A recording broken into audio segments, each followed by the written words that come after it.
Say if an average you sleep 7 hours every night, average I'm saying, because someday you may sleep 8 hours, someday you might sleep 6 hours, so I'm picking the middle digit, 7. So if you are sleeping for 7 hours, then in 1 year, how many hours you have slept?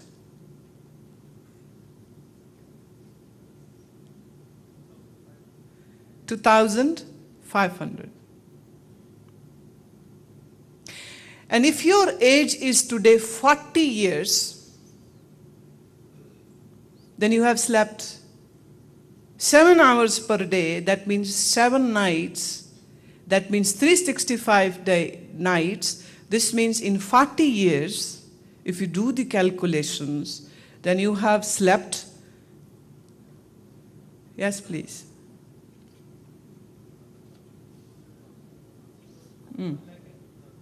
1,02,000. So please minus this big time out of your life. It is all wasted because sleep is totally unproductive. Is it? It's not. It's unproductive. Yes, your body gets rest, your body gets the energy, but other than that, you aren't growing intellectually or mentally or emotionally. You aren't working on yourself. Let's put 3 hours per day on bathing, brushing your teeth, combing, and if it is a woman, then they add 2 hours more for their makeup. And choosing what dress to wear. So deduct another 3 to 4 hours out of 24 hours which you have in one day. So 7 and 4. It's easy now. 11 hours are gone. 8 hours you work on your job. 2 hours commuting. How many hours gone? How many hours you have in a day? 24. How many hours are left? And that you give to watching TV, reading newspapers, magazine, gossiping on phone, backbiting, checking out what's new on the fashion, new restaurant. Who is having affair with whom? Who is running away with whom?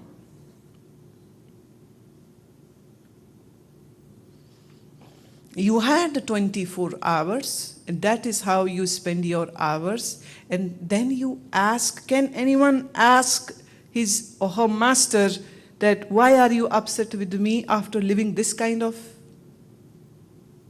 schedule?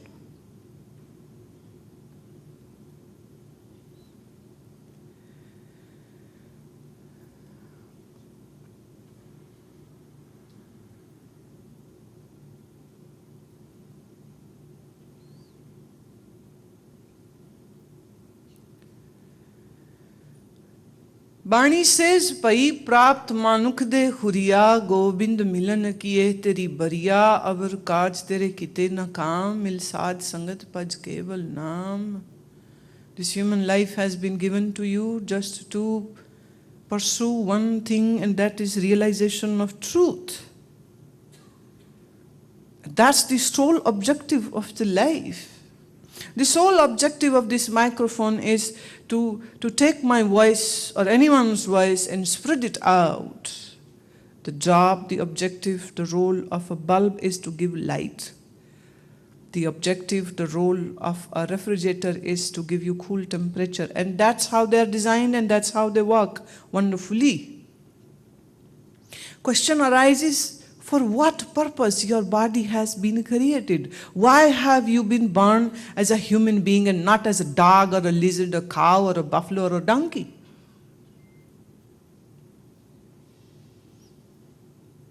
I've heard Mullah Nasruddin's donkey died, and he was in mourning, and all the neighbors were there, and he was crying unconsolably, and everyone was very surprised, because when his wife died, he never cried like this. And now his donkey has died, and he is crying buckets. One of his friends said, Mullah, what is wrong with you? Why are you crying so much for a donkey? Mullah said, well, the case is this.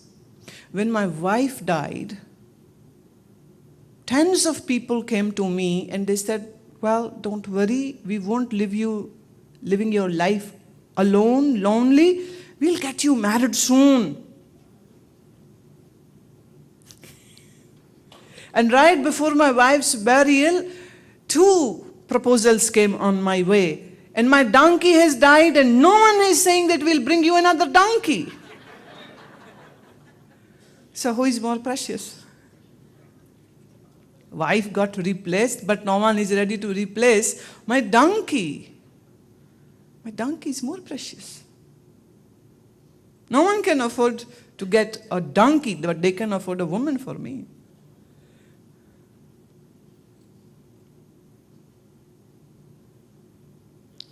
What is donkey's job? Have you ever observed donkey's face? Looks so saintly, quiet, calm, very pious, doesn't smoke, doesn't take tequila shots.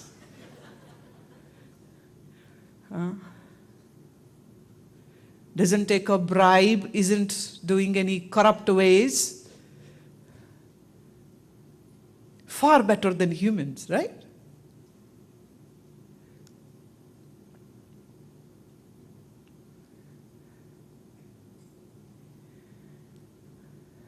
All the animals' bodies have been programmed in such a way that they will mate at a certain season, they will give birth at a certain season, they will eat at a certain time, they will live for a certain time, and they are programmed to die at a certain age, and they don't have a choice to do anything else.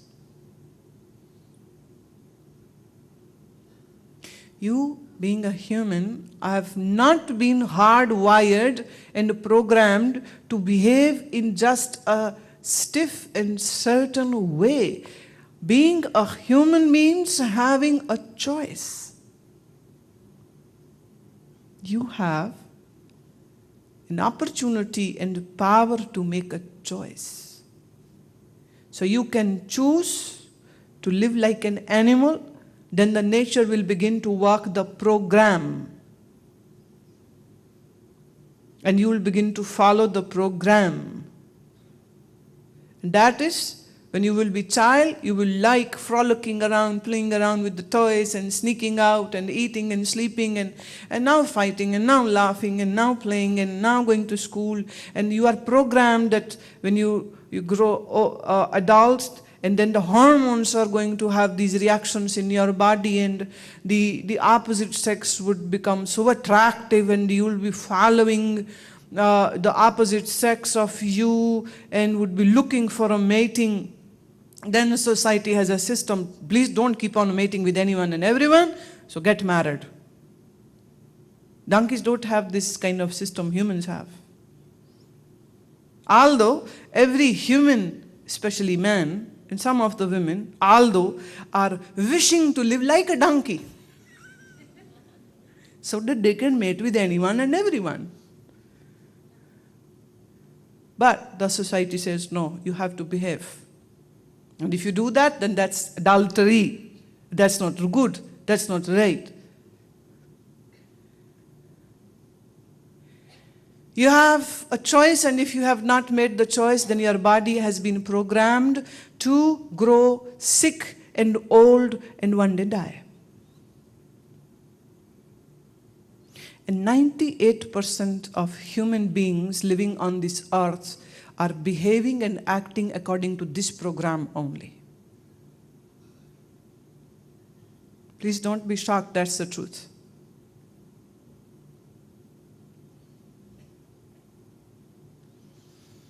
Then there is the 2% left, and out of that there is a 1% who doesn't have opportunity to meet someone who can teach him or her the ways and the means and the methods to make the choices. And the other 1% out of that, the 0.5% of this remaining 1% would be those who would meet a master, a teacher, who will train them, and yet they will not make the right choices.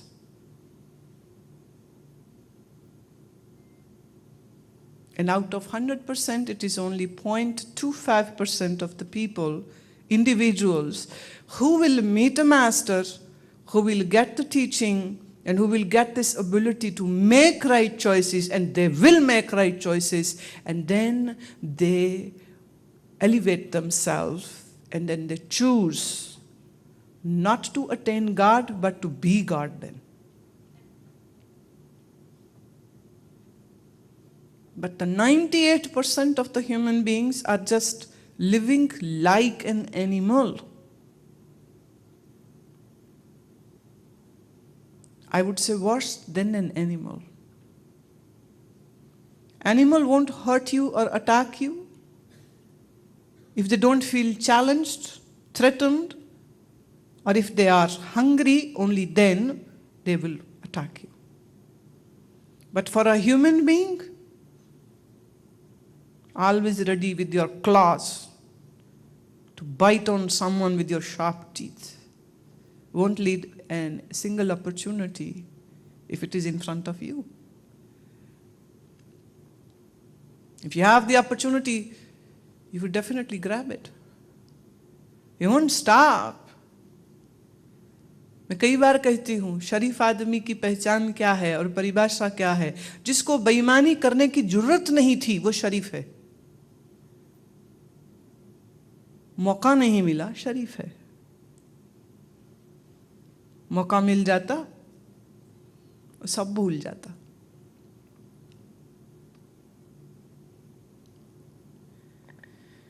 I would say that every enlightened master is in such a minority, and the people who would understand him or her are further in a minority.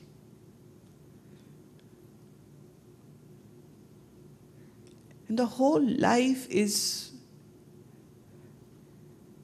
gone just before your eyes, and you don't even know what's going to happen to you, and you are least bothered about that, what's going to happen to you, because you are so busy in your mundane life, hoarding the things. Someone asked Buddha, why did you leave your palace, wife and son and became a renunciate and became a monk? Shouldn't you be fulfilling your obligations and responsibilities to your wife, father, your foster mother, your baby son? Buddha said, I ask you a question. If your house is on fire, what would you do instinctively? Instinctively, I'm saying. That is, take a jump, get out of the house, and then the second would be to think who is out and who is not, and what is left in the house.